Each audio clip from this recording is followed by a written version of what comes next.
Good morning, everybody, and welcome to Coffee and Football presented by Texas Electricity Ratings. I'm your host, Blake Monroe, where I'm joined each and every morning by Bobby Burton and Jerry Hamilton. Guys, we are 46 days away from kickoff. SEC Media Days are underway. Dusty Renfro. There you go. I was going to say, tell us your favorite number 46. Jerry, jumping in on the action. Tell us where you're checking in from, what you're drinking this morning. Obviously, get those questions in. But as I said, guys, SEC Media Days officially started yesterday. Y'all are there right now. We're there yesterday. What were some of your biggest takeaways yesterday? Boy, of all the coaches that spoke yesterday, I think I was most impressed with Lane Kiffin and his composure. 4 days ago, his dad died, and at the outset, he spoke briefly about that, but kind of compartmentalized it, but gave it its proper respect. And then started talking. And, I believe that Ole Miss is being slept on a little bit. They're a top 10 team, but they're the top 10 team that I think people are reluctantly putting in the top 10 right now because they haven't historically done it. But after hearing Jackson Dart, Lane Kiffin, some of the other players, I think they're going to be pretty good this year. So that was one of my major takeaways, more so than Brian Kelly and LSU. LSU is the team that out of the West, outside of Alabama, that has had the most success in the SEC. But I tell you what, Jerry, of everything I could see in here yesterday, that was probably my largest takeaway. Is I feel like if I weren't betting on Ole Miss to be a top 10 team before this week, I am now. They're just so loaded everywhere. I would add this. Of all the player interviews yesterday, Jaden Ivey was the most impressive to me. He was a very intelligent, extremely well-spoken, and he comes off like a guy that you see all these ex-players that are working for ESPN right now. He comes off as a guy that could be in that type of career. He had unbelievable answers from a football perspective, from a life perspective. If that's one of the leaders of their team with high expectations, which Lane Kiffin has put him and Jackson Dart in that leadership role, that's going to be very good thing for Ole Miss. Because I think, listening to Lane Kiffin, the one thing he used the term rat poison a couple of times yesterday for those that didn't watch all the coach interviews on SEC Network and ESPN family of networks. He spoke about the rat poison a couple of times and the expectations and having kids handle those expectations. But I'm here to tell you, when I listened to Jaden Ivey's Q&A session with the media, I walked away extremely impressed with Jaden Ivey. A very good player, which we knew. He's a Georgia Tech transfer from North Gwinnett High School to Ole Miss. But that's one of the best leaders I heard speak yesterday. So Ole Miss is in pretty good hands if that guy's one of the guys controlling the locker room, because they have the talent. He said something interesting yesterday. He had a lot of Walter Nolan questions and then Princely Emmanuel questions, obviously from Manor, the Florida transfer. The one time looked like he might be headed to Texas out of high school. He said Princely's been dealing with some stuff and he hopes he's back soon. What does that mean?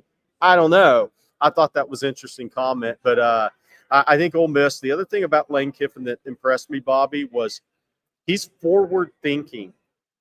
He calls guys free agents. He was talking about the linebacker, Chris Paul, who I think, or Paul that came in from Arkansas. He said he became a free agent, but he's also was talking about beefing up his staff in some forward-thinking ways. That guy has matured as a coach and as a program runner a lot more than I gave him credit for a couple of years ago. I'll say that. He added Joe Judge as a special teams coach. You're talking about the former head coach of the New York Giants. And he did it in originally an off-field role. So he's not actually a full-time assistant. Zach Arnett, the former defensive coordinator, then the guy that took over at Mississippi State from Mike Leach, he's on his staff as a defensive analyst. He's done a good job. He took Billy Glasgow as the general manager away from the University of Texas. He's building something a little bit there in an interesting way. We'll be interested to see if Ole Miss is able to keep him after this year as well. And I want to add a couple other things that were interesting yesterday. Probably the funniest thing that's going to happen at this Media Days event this week happened to Nick Saban. I don't know if everybody heard this or not, but Nick Saban was denied entry to the media days event yesterday because he forgot his credential. So he had to wait in line like everybody else, and that is the man that waits in no line.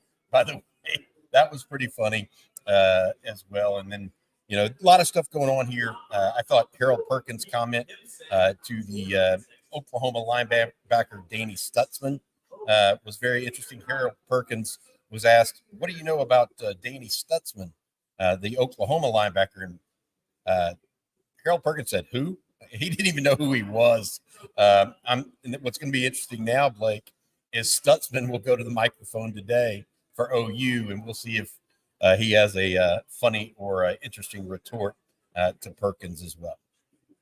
I wanted to add this on Lane Kiffin. I think what Lane Kiffin has done the last 2 years, what he did yesterday at this press conference, and if they go on and have a good season, he's positioning himself to be Florida's guy if Billy Napier doesn't make it. That's one of the things I'm kind of walking away from here with is, if Billy Napier doesn't make it and that job's open, there's been some behind the scenes that Lane would want that job, and that would be understandable. I think he's putting himself in position with one more good season, the way he's matured as a coach, as a program runner, to quite possibly win that job if he wants it. The other funny thing with Nick Saban is, this is not a name drop thing. Nick Saban was walking into the hotel as I was going down an escalator. So I said hello. Not that I know Nick Saban, but I asked him about golf courses in Jupiter, because obviously I used to live in Jupiter where he has a beach house now. And I asked him if he played MacArthur, which was my favorite course down there that used to be owned by Nick Price. And Nick Saban said Jupiter Hills is his favorite golf course in the Jupiter area. So that's Medalist. That's Grove 23. Michael Jordan's. Medalist is where Tiger plays. That's MacArthur. And old Nick Price used to own that. And Gary Player, I think, was involved in that one. So for those that care about Nick Saban's golf game, Jupiter Hills is his favorite golf course in Jupiter, because that is the only course with elevation. So for those that care about that. All right, moving on, Blake. I'll tell you what, before we move on, Bobby, I'm going to let you tell folks out there about Texas electricity ratings. And you're muted. Get this unmuted. There we go. Unmuted. All right. Hey, by the way, this electricity thing, I got to say this. My parents just got power back down in Houston on Saturday. I hope everybody's doing okay down there. I have a friend that lives in the Heights with he and his wife, and they still don't have power and may not have it till Friday. That brings electricity into focus. For those of y'all still living in Texas and in the major cities with deregulated electricity like Dallas and Houston, you understand that the deregulated electricity market can be confusing. Texas Electricity Ratings is a shopping website that lets you compare prices, read customer reviews, and find a good electricity plan that fits your needs. It also filters out a lot of the gimmicky plans on websites like Power to Choose that trick customers into expensive bills. So if you're in the market for a new electricity plan, shop TexasElectricityRatings.com/OTF for all of your electricity needs. Hey, Jerry, I think we need to segue this and talk a little electricity, because I think the Longhorns recruiting class got a little jolt yesterday in the form of Nick Townsend, the tight end out of Spring Decatur. Man, first of all, Bobby Burton's been around Rod Babers more and more. That was a good, clean segue into recruiting. So congrats to Bobby and Rod on that. So Nick Townsend commits to Texas yesterday over Texas A&M and Alabama. You guys, if you haven't seen it, I did Nick Townsend a couple days before he announced, did an interview with me and on Texas football here, and we published that. So if you haven't had a chance, we had a ton of content yesterday around that commitment. But there's also the interview that we published, about 3, I think it was, with Nick Townsend. So if you haven't watched that, go back and watch that. Great interview with Nick Townsend. You'll see why I think he's going to become a fan favorite. But big time talent. He's one of the top 3 tight ends in the country. It wouldn't shock me if he wasn't the best tight end prospect in the country when all's said and done. There just aren't guys that are 6'3.5", 238, that run 10.92, run 4.5, that are that physical, that have ball skills and that are that physical, that could legitimately line up as an outside off-ball linebacker, rush linebacker off the ball, and be a top 50 prospect in the country too. He's underrated nationally. All that stuff will take care of itself. Highly productive player. big time pickup for the Texas Longhorns yesterday, because it's very rare that you get a prospect from me that he can be a high draft pick as a tight end and be a true difference maker there, because he's physical and has all the ball skills and receiver skills and the speed and the frame. But then if tomorrow he decided he wanted to be a defensive player, he could be a draft pick there too. I mean, speaking with some people in Austin, they think he's good enough to start legitimately multiple years on either side of the ball, but tight end is where he will most likely play at Texas. So big-time prospect, committed to the Longhorns yesterday over Texas A&M and Alabama. When he started this recruitment in June, it looked like Alabama and Texas were the two teams, and Alabama could pull off the upset. But I think a lot of times as these recruitments go, as it got closer to decision time and Mom weighed in, close to home was going to win out at the end of the day. So big pickup for Steve Sarkisian and the Longhorns yesterday. Obviously today, Kelshawn Johnson will announce his decision around 5:30. I still think that's an A&M lean as of last night. We'll see what he woke up thinking this morning. We've been saying he's been an A&M lean. He talked to Steve Sarkisian and Chris Jackson. Him and his mom talked to Sark and Chris Jackson yesterday. Is it enough after sleeping on it? We'll see. I think he's been an A&M lean for a while. I think Holman Wiggins has made it clear to Kelshawn for weeks that he is their priority. So is that the feeling, a different feeling that Kelshawn ends up getting from A&M versus Texas because of the Corian Moore recruitment and a couple other guys being recruited? We'll find out at 5 when he announces today. But I think he's been an A&M lean for a while. But I think Sark and Chris Jackson aren't going down without a fight there. I want to hit a couple other recruiting questions while we're here. Let's live in rent-free UT. I've heard that Madden Framo's looking at an early August decision. Hopefully he shows up at the barbecue. You know who might attend the barbecue? I think Michael Terry may attend the barbecue. We'll see. We'll really get to work on that after this SEC Media Days, because I think a lot of that list is kind of going to start compiling this weekend. So we'll get that. Madden Framo, huge decision. Brandon Huey, I know you're here.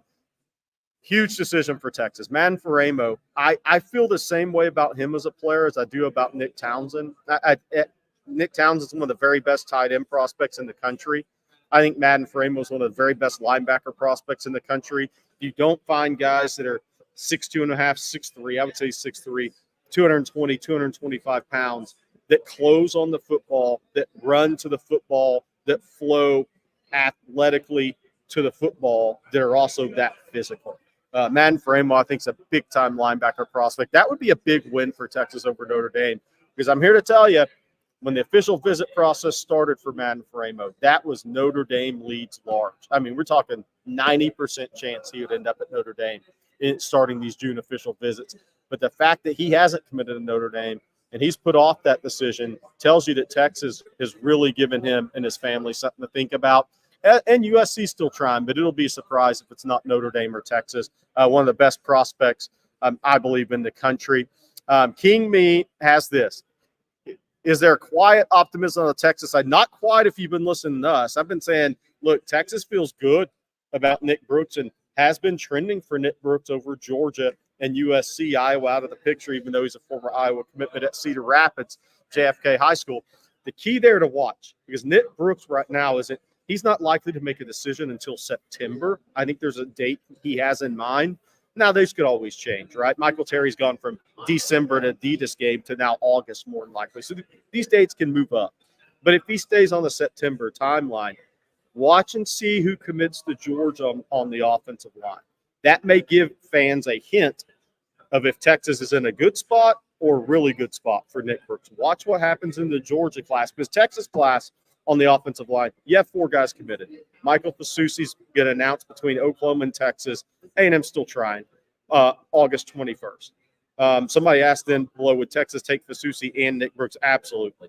Yeah. Yes. The answer is yes. To that, you would take both of those guys. Those guys should both have careers in football if they do it right.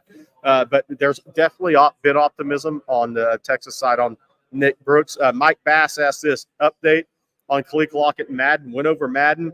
I'll say this on Kalique Lockett. I said this yesterday.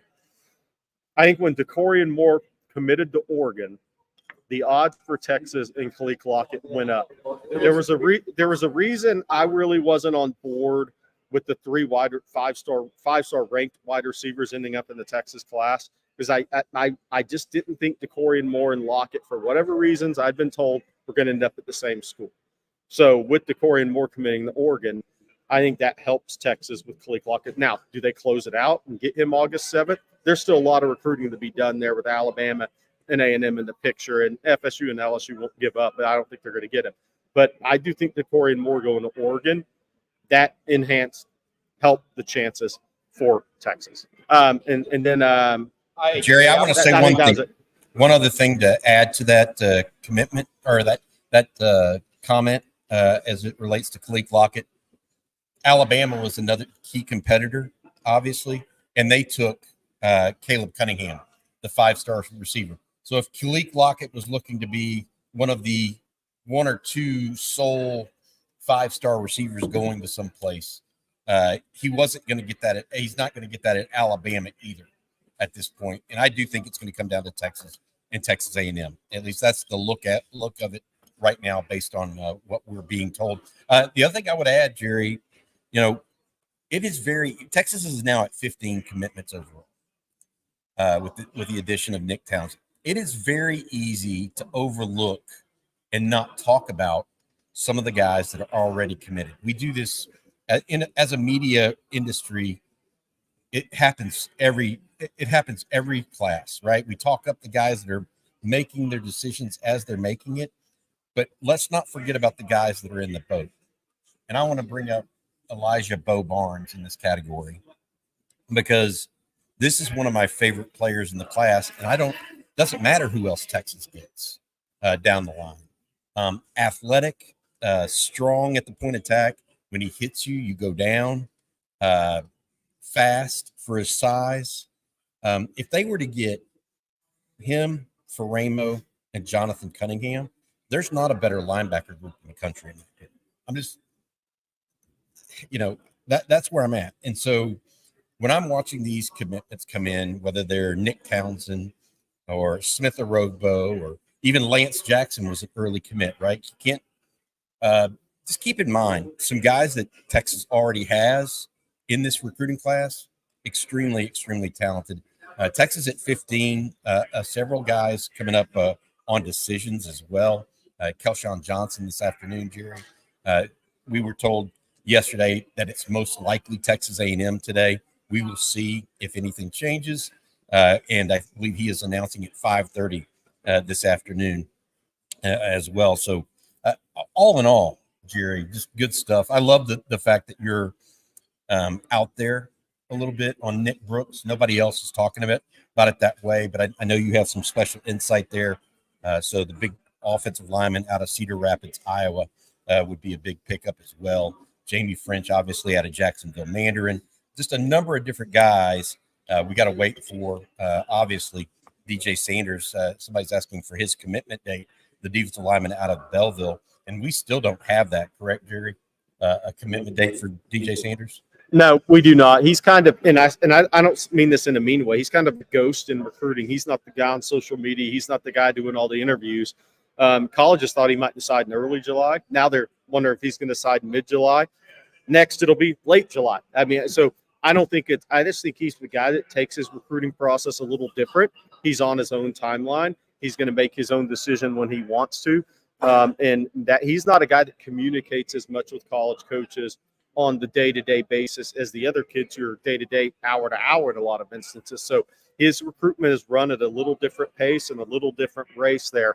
But I do think Texas A&M is where that would be an upset to me if he left the state and went to Michigan. I'll say that. So I think another Texas A&M decision. The other thing that on Bobby's point I think I want to make is Lance Jackson, Smith Orogbo, and Nick Townsend. I think at least one of those guys will end up being a 5-star for those that follow the recruiting rankings in final class rankings and all that. I think at least one of those guys will end up being a 5-star recruit prospect in this 2025 class nationally. Not out of the question that two of them don't. Two of them are getting ranked as such right now for those that follow rankings. So I think those three guys, one or two of those guys end up being a 5-star ranked prospect at the end of the day. A lot of it's going to be senior tape, staying healthy, those sort of things. But where these guys are ranked now, just always remember that it doesn't take a lot, and these guys go from 4-star to 5-star in rankings. Then what does that mean when they get to Texas? Absolutely nothing. But what does that mean for people that care about recruiting rankings and the class rankings? It means a hell of a lot. So I'm just putting that out there, and so we'll see what happens. Something else that we're going to see what happens is your latest Manscaped read, Jerry. We're going to let you tell folks all about the great folks at Manscaped. Well, look, I mean, yesterday was that first day of SEC Media Days, and there was definitely a couple of programs that are going to get Manscaped on the field this year that had coaches speaking. But look, it's sizzle alert this summer. Let the only thing smoking at your barbecue be your grill, not your grooming game. Get ready for the ultimate cookout season with Manscaped. Whether you're flipping burgers or cannonballing into the Omni pool like Bobby Burton did last night, make sure your meat looks neat with the Performance Package 5.0 Ultra. Fire up your grooming routine and keep it cool with Manscaped. Head to manscaped.com and use code ONTEXAS, all caps, for 20% off and free shipping. Let's make this summer sizzle for all the right reasons. And I'm here to tell you, we're doing this show. The sun's blaring down on my face from outside the windows here at the Omni. And you know what I'm thinking? The Crop Preserver Anti-Chafing Ball Deodorant for those sunny beach days and barbecue parties or SEC Media Days. Don't leave home without the Crop Preserver Anti-Chafing Ball Deodorant. Let the sun see you shine, not sweat. I'm wearing jeans, indoors. The sun's blaring on me. Send that Crop Preserver my way.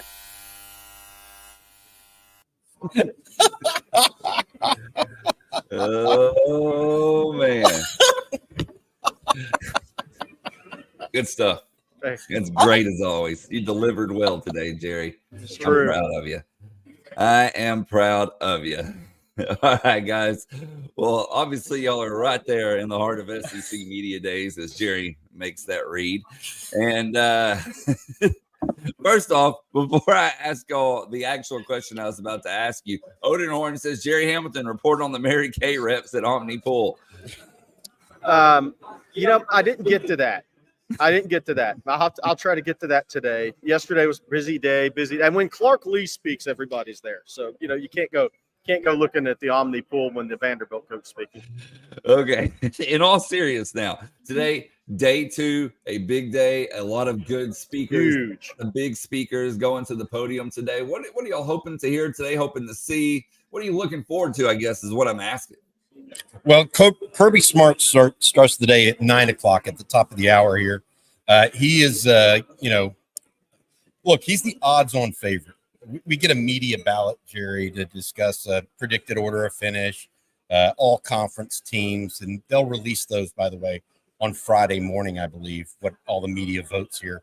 More than, I think, 1,000 media members here across the Southeastern Conference and national footprint.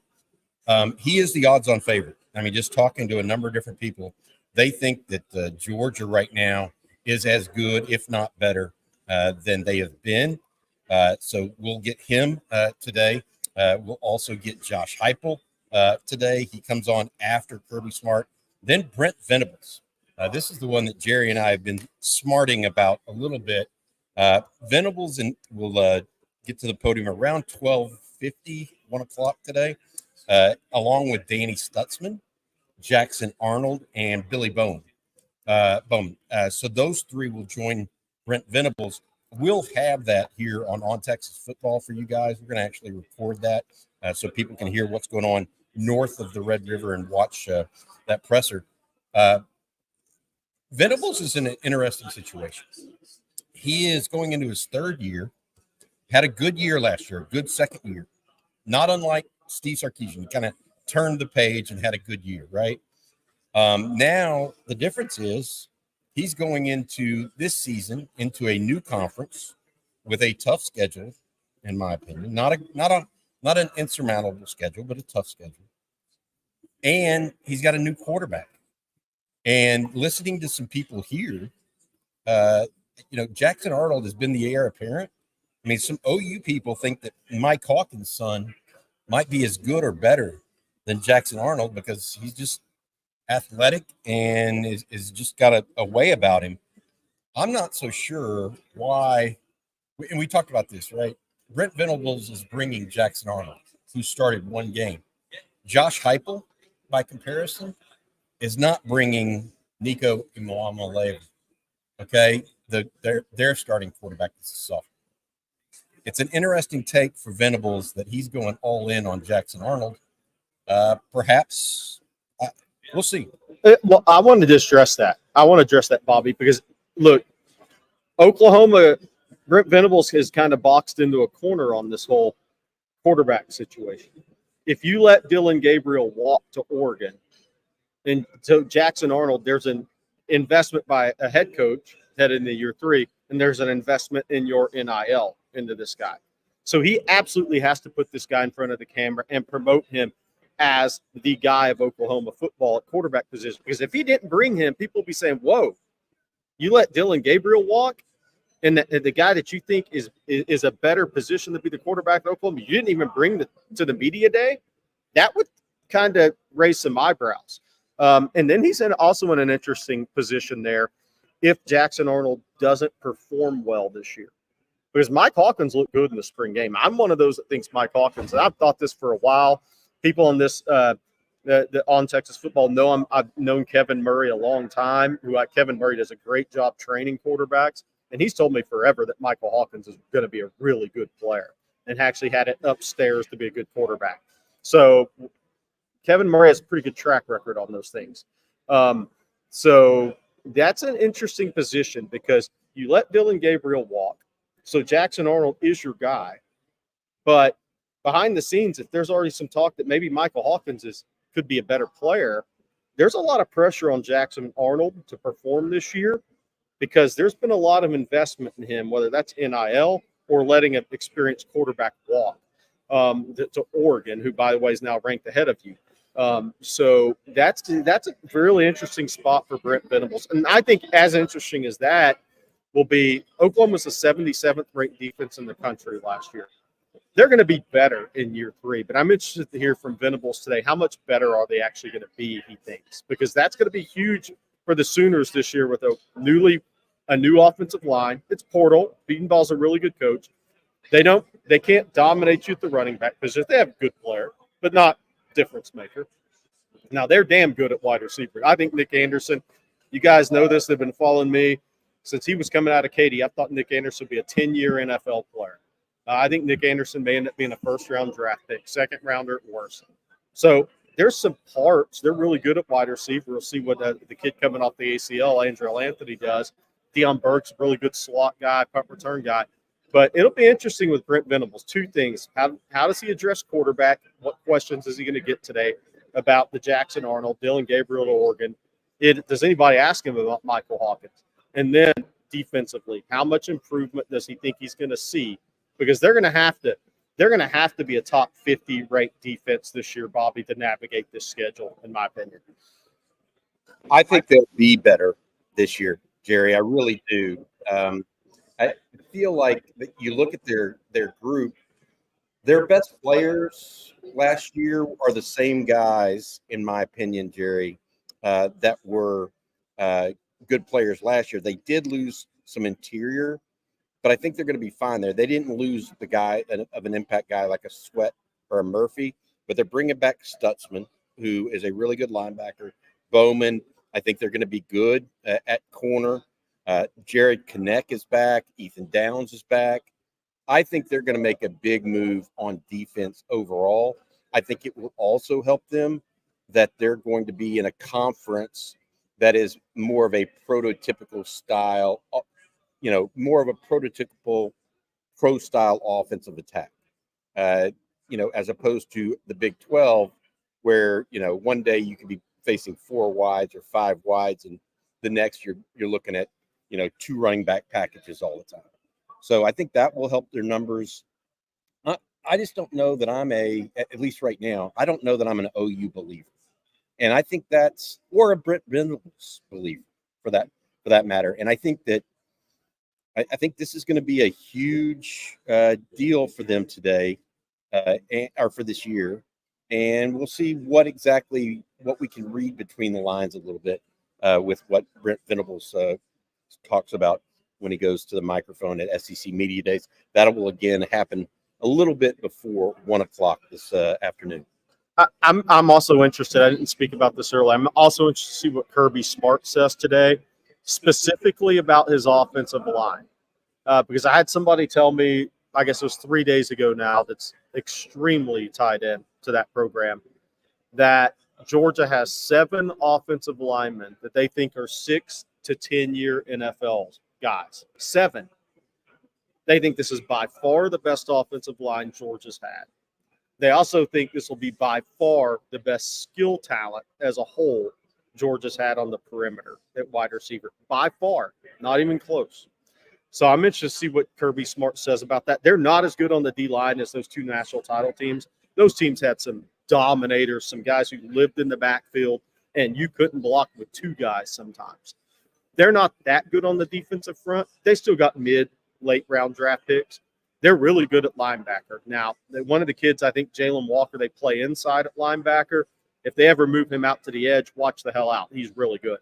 But they need a corner to step up. Everybody's got something they're looking for, and they have to address going into the season.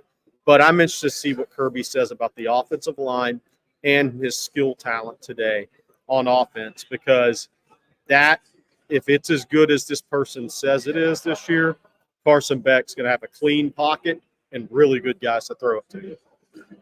Yeah, and look, here's Space City Wrangler said minus McConkey, who was an early round draft pick, and Brock Bowers, first rounder as well. The answer is they won't be as good at tight end. They'll be good and decent at tight end, but the receiver they got from Vanderbilt is legit. He was their leading receiver last year, and I say that he's only a sophomore. Then also you bring back guys like Damian Lockett, Rara Thomas. They've got guys. The kid that transferred from Miami is a ball winner, a 50-50 ball winner. They've got guys at wide out. Okay, y'all. Well, we got time for questions here, so get your questions in. And let's just start here at the top because we do have quite a few of them. And Antoine, he says, Jerry, so on the updated roster list, it says Colin Simmons and Darion Gillette at the same exact size. Do you think that seems accurate? I don't know. Colin Simmons, I thought, was 245 and Gillette 235, but I could be mistaken on that. But frame-wise, I would think Colin's probably a little thicker in his hips, his legs, in that area. I think once those frames fill out, though, I mean, look, Darion Gillette's a year more into college strength and conditioning program. I think Colin Simmons will be a 255, 260-pound guy when he kind of maximizes his frame, where I think Darion Gillette's that 235, 240-pound guy. So I think right now, could they be close? Yeah. A year from now, I think another year for Colin Simmons under Torrey Becton, I think you're looking at a guy that's 255, 260. And then our next question, fellas, comes from James Lee. He says, Bobby or Jerry, is there a chance that the college football playoff run last year has a bigger impact on the 25 class than the 2024 class? Yeah, that's always the case in recruiting. And look, it's not even just 25, it's 26s and 27s. If Texas has a good year in the SEC this year and makes another play, and we're not saying they are, you got to go do it, makes another playoff appearance, then your 26, 27, 28, 20, 29 kids, those are the kids that are going to really change the way that multiple classes of kids look at Texas. I've been saying this about recruiting for years, and nothing's changed. The age of 10 to 13 is your major influence in recruiting, where you identify with a player, a team, a conference, whatever that may be. And so Texas has a ways to keep going to really hit that age of influence with kids again, outside the kids that are from Texas that maybe grow up Texas, or they grow up in the state of Texas and the Texas A&M, Oklahoma, more driven kids. But just think back. I mean, this is why I've always said that if you think back to when TJ Ford came through Texas in basketball and Vince Young came through Texas in football, they had 2 identifiable athletes. And these football kids play as much basketball as they do football growing up. Texas had identifiable athletes, and kids gravitated to that. You can't even imagine how many guys talked about Tim Tebow when I was covering this nationally, when he was years after he got out of Florida. Just like people were talking about Vince Young years after he got out of Texas. Those kids from 10, 12, 13, that's really a big key age of influence in recruiting. I think Texas is getting to a point where they're gonna have more identifiable teams, identifiable players, and now they're in the identifiable conference. And Jerry, just to double back on that, the one thing that Texas does have to do to keep that going is they have to keep winning. It can't be a one and done situation. So it can't be like what TCU frankly did last year. TCU goes to the college football, the finals, loses horribly to Michigan, horribly to Georgia in the finals, and then the next year lays an egg. Texas can't do that this year. Texas cannot lay an egg and then expect to still get that bump. So you got to prove it each and every year. I will agree 100% with Jerry. The age of 10 to 13 is when those kids are most impressionable. Jerry gave the example.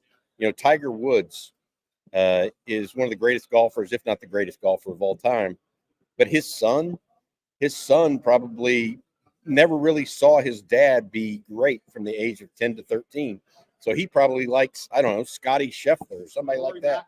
Yeah, Rory McIlroy or somebody like that. It's just that's the impressionable age. Yep. And so it takes a while for that group to move up. And then our next question, fellas, before we get to a couple of super chats, is this one from David. He says, is Nick Townsend a Brock Bowers comp? No, that is not the comp for him. And I would say this to Jerry as well and to everybody else out there. The part that the guy that he reminds me of more than anybody, and I've been covering Texas football for 30 years, is Bo Scaife. Bo Scaife coming out of high school, played tight end, played a little bit of running back, played a little bit of defense, and returned kicks. And he's about 6'3", about 225. If there is a spitting image, and he was a physical football player, by the way, Bo was. He didn't mind mixing it up. If there is a spitting image of Bo Scaife, who I think played 10 years in the NFL, after having 2 ACL surgeries, I think it's Nick Townsend. And that's one of the reasons why I'm so big on Nick Townsend, is I think I've seen this player before, and his name's Bo Scaife. I mean, I really, really believe it. I was going to tell a joke and say Bobby Burton told me it was Kellen Winslow Sr., but I don't want the chat to jump off the ledge and say NFL Hall of Famer. Phil McIntosh. So this was kind of this is funny. Bobby just said Tiger Woods' son wasn't a fan of Tiger Woods. No, he definitely is.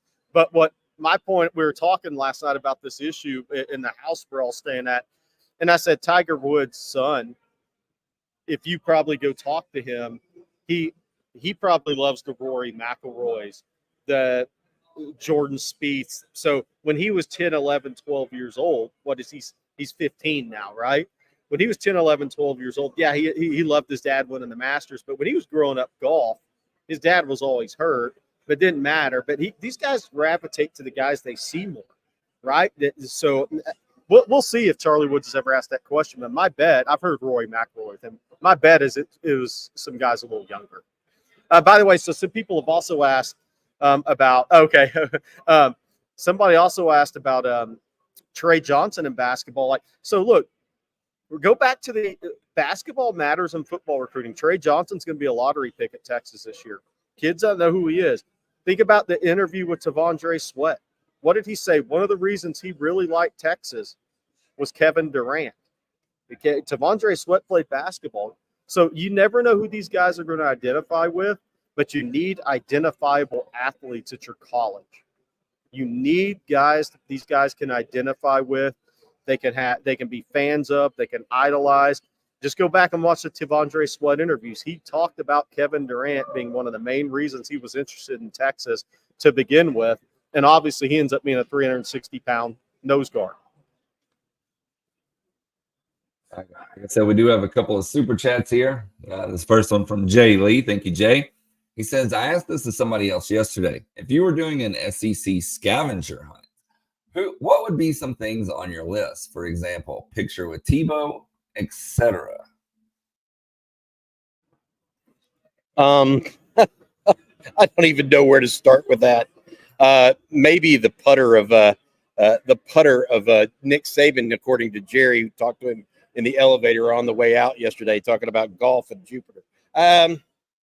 Look, I think that the biggest thing going on right now, outside of normal discussions that I found interesting yesterday, is it hasn't.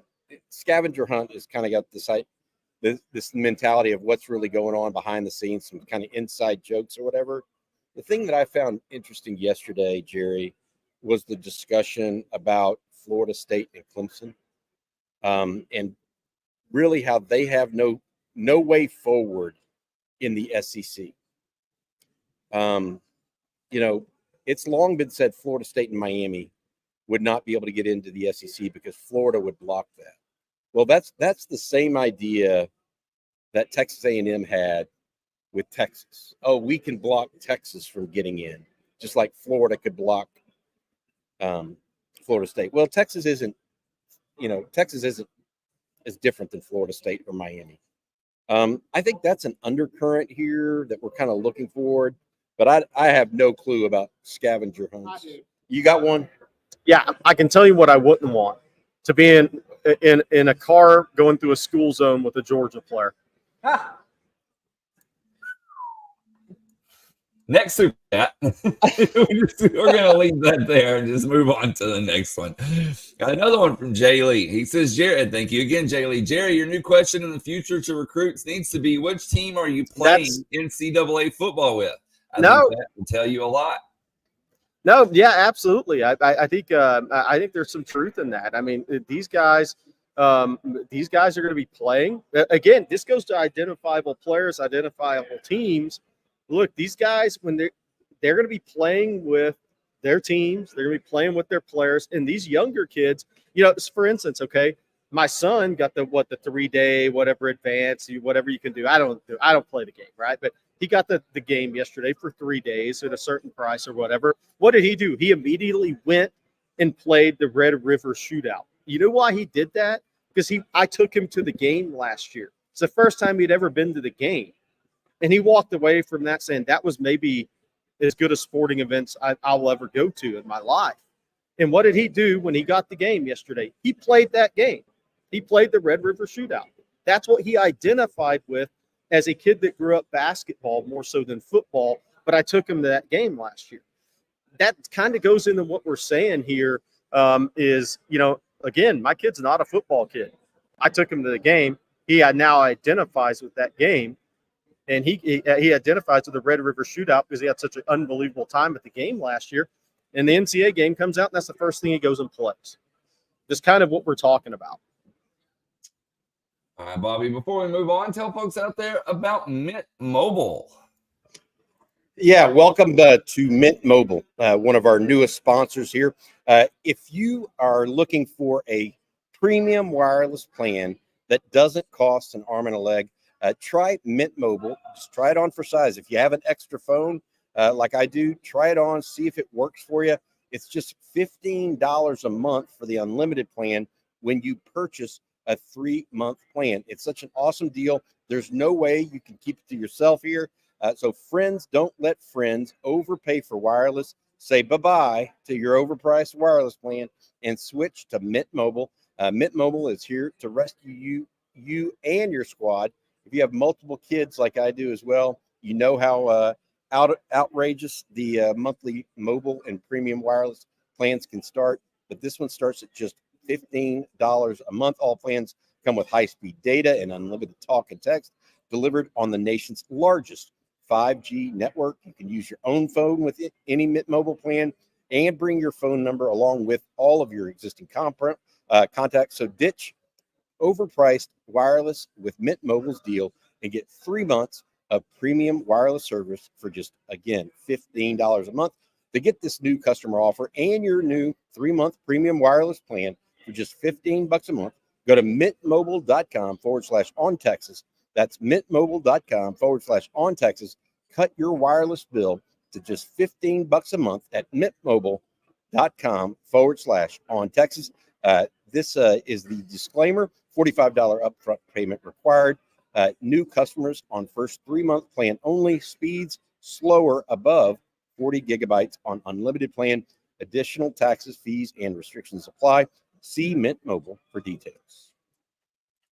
Okay, and then a good question here, guys, that I find pretty interesting. Want to get y'all's thoughts on this from Kelly Horns Up. What's your impression of the SEC media culture, and how is it different than Big 12 media days? Well, they talk a little more trash, so that's why I have to talk more trash, man. I mean, that's kind of, we're having fun with this, man. It's very highly competitive. It's very highly competitive, even from the media setting. I was listening and walking around yesterday. There were a number of couple of people I heard, Radio Row saying that Texas comes in to the SEC on their high horse type of thing. So, and I'm not saying they're wrong or I'm not saying they're right, but it's just interesting, kind of the talk. There's like I've said this before. I went to Floribama, the bar down in on Perdido Key area last year. 2 weeks after, I think it was 2 weeks after Texas beat Bama. I went down there to see recruits, see prospects, and I went to Pensacola for the weekend and went to Floribama. I've never had more fun watching college football than that because there was Ole Miss fans, Alabama fans, LSU, Mississippi State, what have you. We're all in that bar, listening to music, watching games, watching SEC games, and pretty much just talking trash back and forth. It is the most fun setting I've been in, and I will go back there again. But I think it's similar to that experience. I mean, it's fun. Everybody's professional. People have their teams, and they kind of let it fly. And I like that about that. By the way, Patrick Page had a I have one thing I'm going to say about the media. I've got to say this, okay, Jerry, and that is the Big 12 was passive aggressive, okay? The SEC media is just plain old aggressive. That's my opinion. Like you had Tim Weiser and all those guys from Kansas State kind of talking behind the scenes last year, and all that stuff. You had the Brett Yormark coming out saying the crap he does. All that stuff's nice. I think that the Big 12 was passive aggressive, and I think that the SEC is just straight over top aggressive. So watch for that. That's we got some recruiting questions, fellas, that we need to take a look at. And let's start with this one from Justin. It's actually been asked by a couple of people. How many commits is Texas trying to take this cycle? I think anywhere from 23 to 25 has been a number. So I think that 23 to 25 is going to end up being the number in this class. I think it could go high as 25 because I do think there's going to be 31, 33 players that will be gone from the roster this year, whether that's seniors graduating, early NFL departures, transfer portals. I think over a third of the roster is going to churn this year more than likely. So I think a class of 23, 25 high school prospects is what I'm thinking right now. Hey, by the way, can I bring one thing up, Blake, before your next question? Go ahead. I saw Patrick Page. He beat the Aggies 77-3. I don't know if people can see this, but that's you can't see it. Dang it. I can't. That's a photo I always keep on my phone because it was kind of funny. That was the old Oklahoma 77-0 and late in the third against A&M years ago. All right, our next question, guys, is going to come from Brandon Huey. He says, who's the most underrated recruit in your opinion? Committed to Texas right now. Underrated. Bobby, I'm going to give you time to think about your answer on this one. I may go a little out of left field from what people would be thinking I would do. I really like Devin Coleman at Cedar Hill long term. And I like Jordan Coleman too. Yeah, that's the photo. There you go. I always keep that in my phone in case any A&M friends talk trash. So I think Devin Coleman is such an interesting recruit to me because he's a defensive lineman transitioning the offensive line. So, and I'm not saying he's as athletic as DJ Campbell, don't get me wrong, but he is a little more athletic than your normal offensive lineman in terms of, I think, foot quickness and some lateral reactive quickness. but I also think he can play center or guard. So I think he's a very physical player. I think last year was year one buying into offensive line. I think you're going to see another big jump from him on the field, but he's still going to play D-line and OL for Cedar Hill this year. So I think his maturation process as an offensive lineman is going to take a little time, and DJ Campbell's has taken a little time. I think Devin Coleman could be a really, really good football player long term. And I think Caleb Chester is an underrated guy as far as rankings go. And I think Jordan Coleman is as well. But there's something about Devin Coleman, personality as well, maybe from a leadership standpoint. There's some things with Devin Coleman that I don't know if I'm just drawn to, because I've seen some guys be really successful that are like him in the past. But Devin Coleman's got a chance. Jerry, I like the Coleman brothers both. I think that those are good ones. Mine are probably a little bit different. So I think Cade Phillips is a top 250 guy in the country right now by most websites. I think he's more in the top 100 range.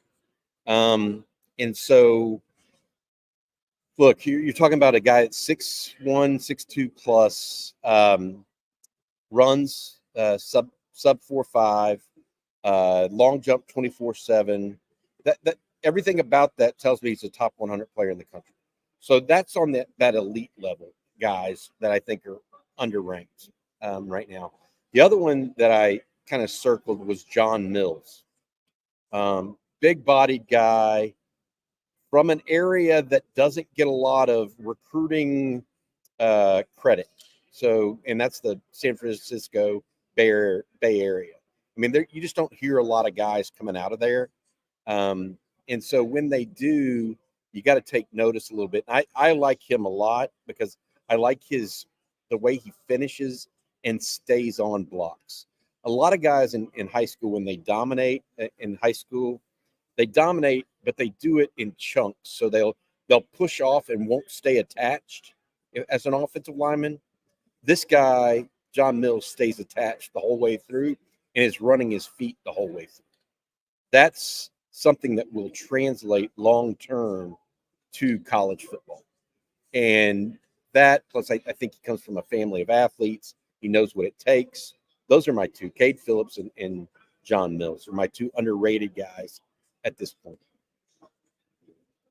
Yeah, Jerry, you mentioned Coleman, and Max has asked this question a few times. He says, do you think the middle-ranked Coleman triplet would move back to defensive line to fill a need? That's Devin Coleman, who I was talking about. I do not. I think he's an offensive lineman all the way. Some people ask that about DJ Campbell coming out of high school. No, I think he's an offensive lineman all the way. He is a large human that can play center or guard, and I think Texas loves him in that regard. I want to answer this one, Blake. Adam Lane, I think he got into the chat recently. Are projections accurate? Kalique in Texas? I say let's wait on those things. He's an August 7th decision. A lot of things are going to have to play out. But one thing I will say, and I've been saying it, when DeCorian Moore committed to Oregon, that helped Texas' chances with Kalique Lockett. I just don't think those two guys, from everything I heard, were going to end up at the same school. That's why I was never on board with the 3 5-stars receivers, whether they're ranked now or 5 stars or not. I don't think all of them will be. But when people were saying, Moore, French, and Lockett were all going to end up at Texas, I wasn't ever with that because I just heard too much about the probability of Moore and Lockett ending up in the same school are pretty low. So I do think DeCorian Moore going to Oregon. I want to give you credit for that, Jerry, because a lot of people were not saying that. They were talking about, Texas is going to get all 3 of these guys. Oh, what a terrific class, etc. You didn't allow that to go on. And so a lot of recruiting, I think people get into this salesmanship. Oh, this could be this or that. You were like very pragmatic during that. And I'm proud that you did that because you stuck to your guns at a time when everybody else wanted to talk about, we're going to get 3 5-star receivers. You're like, oh, wait a minute. Let's wait. And you did do that. I think it's great. Let's stay on those 5-star receivers for a second. Woodcrest, who's faster between Lockett and French? Good question. I think if they line up and run a 40, Jamie French is a faster player. Jamie French is very interesting. So I was at his workout 2 weeks ago, And a little background on this. So it was supposed to be a workout on a sport turf field at a park in Jacksonville, but some soccer practices had to be rescheduled, so they're on the sport turf field. So they moved this wide receiver workout with a guy in the area who does a good job with these kids. They moved it to one of the grass fields that was literally grass up above your shoes at that point in time. So I did the live part of live from there. And one of the guys remarked, and one of the guys played in the NFL, played at Nebraska, was a good receiver out of the Jacksonville area. He remarked that, Jamie French is faster than you think. That's kind of the category I put Jamie French in, because I think when the ball's in the air, he becomes as fast as he needs to be. But I think right now, if you line those guys up in a 40, I think Jamie French would run a faster time. And I think Jamie French is going to be a faster player. I think Kalique Lockett's skill set is not, and I'm not saying he's slow. It's just not speed is not where he's winning. He's winning with catch radius, tremendous body control and timing, 11-inch hands at 6'2". I've never seen hands that big on a 6'2" receiver. He's winning with all the things outside of explosive speed and quickness. Do I think Kalique Lockett will get faster in college? I do. But that's not his. If you listed his elite strengths are going to be catch radius, ball skills, timing, body control. I think he's very elite in that regard. I think Jamie French is quicker getting into routes. He's got a little more explosiveness right now. So I think French is the faster player. I think the thing that where those guys are similar, those guys have elite ball tracking skills. And people have seen Jamie French, the one-handed catch in the spring game. But those guys are very elite tracking footballs in the air. And Tyler asked, if we end up with 2 of the 4 between French, Lockett, Hines, and Johnson, does that put Texas into the top 7 at least? That's actually a good question. I just posted a story before we began this on ontexasfootball.com, looking at 7 guys on the board right now. And those decisions will tell you where Texas recruiting class is going to be ranked going into October, into the fall. Now, that doesn't mean you're filling every need. Texas has work to do at defensive line and defensive back in this class. They had the work to do at defensive back last year at this point in time, too, and they did getting Kobe Black, flipping Wardell Mack, flipping Xavier Filsaime. Defensive line, they got some work to do. Kenny Baker's got time to go evaluate, and they're going to stay in the fight on Sharma, Myron Charles, some of those guys. But if there's 4 guys from a ranking standpoint nationally, Fasusi, French, Lockett, and Michael Terry. If Texas wins out for 2 of those guys, they're going to be ranked in number 9 or 10 class, and that won't be the only 2 guys they went out for. They'll add a couple other 4-star guys. So to answer that question, how many of those 4 you get from a rankings perspective is going to tell you how high you are headed into October. And I say October because I think those 7 guys, and that's Nick Brooks will be a September decision, Fasusi August 21st, Lockett August 7th, Jamie French the 30th, Madden Framo probably August, DJ Sanders will be before the season. So those guys, Michael Terry before the season, those guys are going to kind of shape the class from a ranking standpoint headed into October. Then it's going to become filling your needs. And one other receiver question from Colin. If Kelshawn goes to Texas A&M, do you think Texas will be content with a 2-receiver class?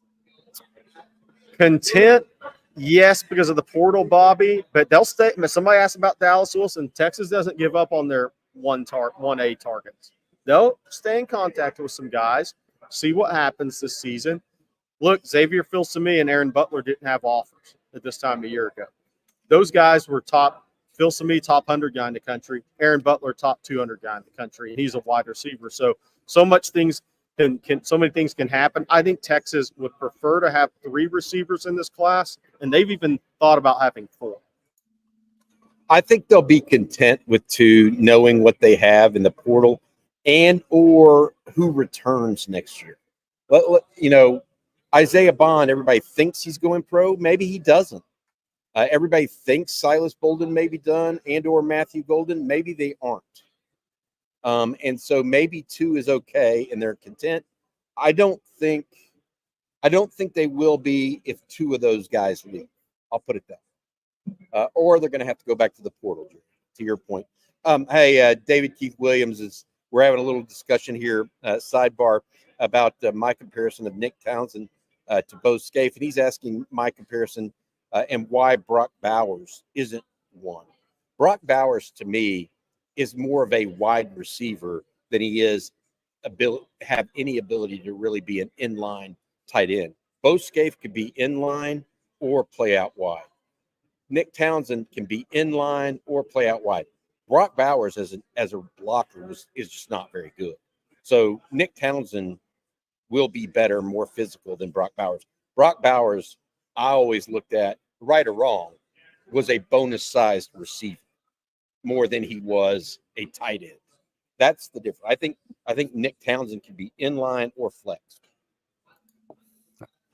And Bobby wants to tell folks that. Oh, go ahead, Jerry. Go ahead. I want to add something since we were talking about tight ends. If you haven't watched the interview I did with Cole Kubelik from ESPN yesterday, who does some great sideline reporting, lives in the state of Alabama, go listen to what he said about Amari Niblack in that interview on Texas Football yesterday on the YouTube channel. Go listen to what he said about Amari Niblack, guys. He thinks he's very much being slept on. Said he hit 22 point something miles an hour last year. He thinks people are sleeping on Amari Niblack for Texas this year. Bobby, now tell folks about Texas electricity ratings.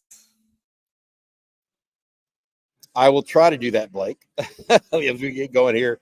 SEC Media Days underway. Hey, guys, for anyone shopping for electricity plans in the deregulated areas of Texas, TexasElectricityRatings.com is the best place to find a great electricity plan for your household.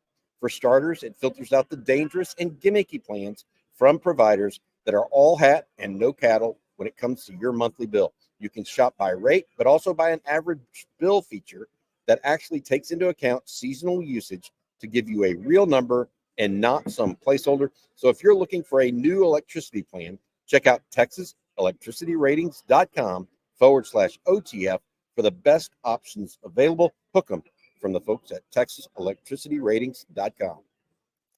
And a couple of super chats before we get out of here, fellas.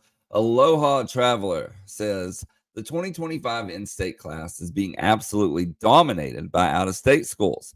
Out of the top 10 guys in the state, which 2 to 3 do you think would be most likely to flip to Texas? I got to unmute. So there's a couple things there. The top 10, I don't look at the top 10 rankings right now. I look at them at the end of a cycle. So those rankings are going to change. I think Bobby's the same way. I'm a little different. I think Lance Jackson, Smith Orogbo, Nick Townsend could all be top 10 kids in the state of Texas. And that's not taken away from guys that are ranked top 10. Everybody has different opinions on that stuff. But I think at the end of the day, Texas will end up with probably 3 or 4 top 10 ranked kids in the state of Texas. And I think that's a hell of a year because you're not going to go get 7 or 8. Those days are over. So, I mean, we talked about before, Kirby Smart's won 2 national titles and lost, 2 games in the last 44. The best they may do is 6 or 7 out of the state of Georgia, and they don't have another in-state competitor. And some years they've signed 3 or 4 out of the top 10. So the days of dominating, I think, are over. But to answer your question, obviously Devin Sanchez is the guy at corner. If he still picks up the phone when Texas calls, right? Is he going to flip? I'm not saying he's going to flip. So people don't run with what I'm saying here. But people said, who would you want to flip? He's a legitimate elite corner, Bobby. Legitimate. And our other super So chat. no, I gotta say, Go ahead, for me, it's DeCorian Moore and Devin Sanchez. I think those 2 are the best 2 prospects in the state. A lot of people would put Jonah Williams up there. I don't think Jonah Williams is in the same category, only because I don't know that he has a defined position.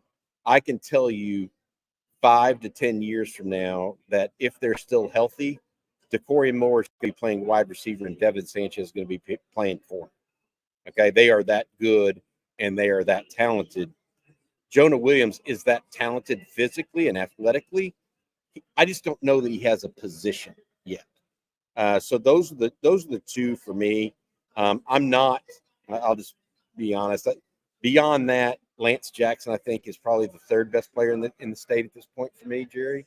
I just think he's a rare-sized athlete. But look, nobody has him in the top 10. That, to your point about guys that come in and out of the top 10 and where they are, right now, I just mentioned Cade Phillips.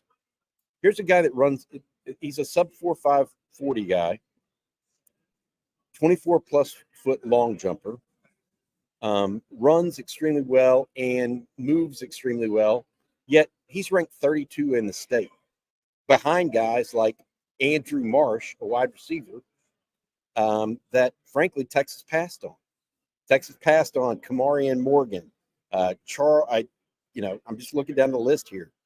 Micah Strickland, Chad Woodfork. Texas passed on Chad Woodfork, but Cade Phillips is ranked behind him. So I just don't go there.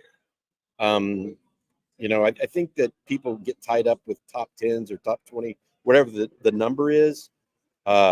Beyond guys like, for me at least, Moore and Sanchez, it's kind of what I would call a beauty contest at that point. And I feel like Texas is holding its own in that regard. So the two that I would want to flip are Moore and Sanchez. And long story short, but I think there's more context that needs to be given to that answer. And our last one for today comes from Jeff Carey. Thank you, Jeff, for the super chat. He says, I love you guys. We have proven that we can develop players as opposed to years past. It's a huge difference. No, 100%. Look, I'm of the opinion this will be the second straight year Texas has had double-digit players drafted in the NFL draft. Now, some of that's player development, absolutely. Some of that is transfer portal one-year players. That's college football, where we're in today. But one of the things I look at with the player development is the strength coach, nutritionist, coaches on field. Look at the freshmen, all the early enrollees, how much their bodies have already changed in a short amount of time at Texas. I totally agree. Player development is a huge piece to why Steve Sarkisian has the Texas program ascending. And as long as that is in place, and maybe number one, Bobby, in order of importance is player development. As long as that piece is humming at Texas, the program's going to be successful. If at any point in time the player development is lost a little bit, then you're going to see the on-field results go backwards. I think it's almost guaranteed. Hey, Blake, before we get out of here this morning, I want to go back. I didn't really illuminate or, say all of what I meant about the difference between the Big 12 media and the SEC media. It feels like when you went to Big 12 media days and you were covering Texas or Texas was part of it, there was always, I said passive aggressive. It's almost like everybody had a chip on their shoulder that they weren't Texas, except OU, by the way. OU just didn't want to be Texas. It wasn't so much that they felt differently.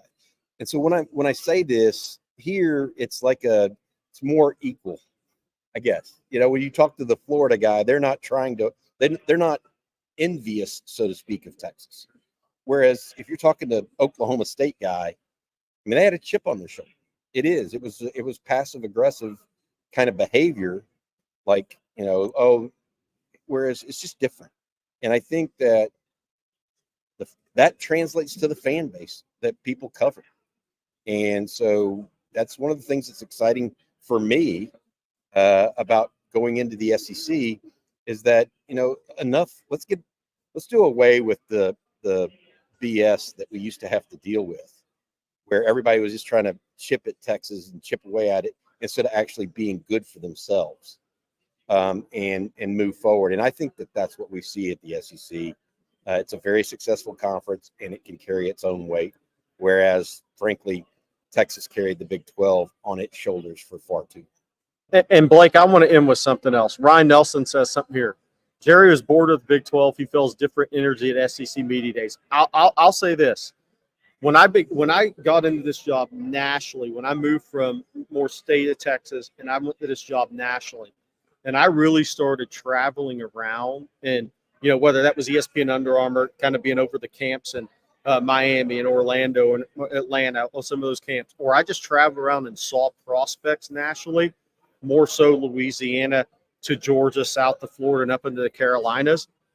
That brought out an energy in me in this job that I didn't have before, because the competitiveness in recruiting for these guys made it feel like Saturdays on the field for me in this business.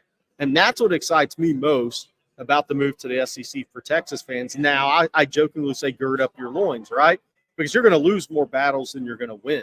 You're going to bring in 47 guys for official visits, and you're going to sign 20 or 21 of those guys, right? I mean, you're not going to win the majority of those battles. I mean, it takes years and years of success to get to that point.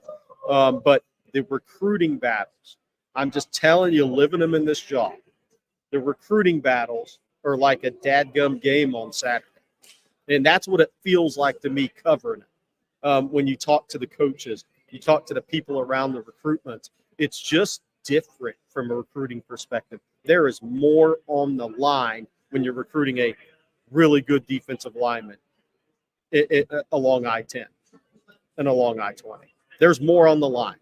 And it's fun for me in this profession because I get the adrenaline rush that the Big 12 absolutely could not provide. No chance. Good stuff, guys.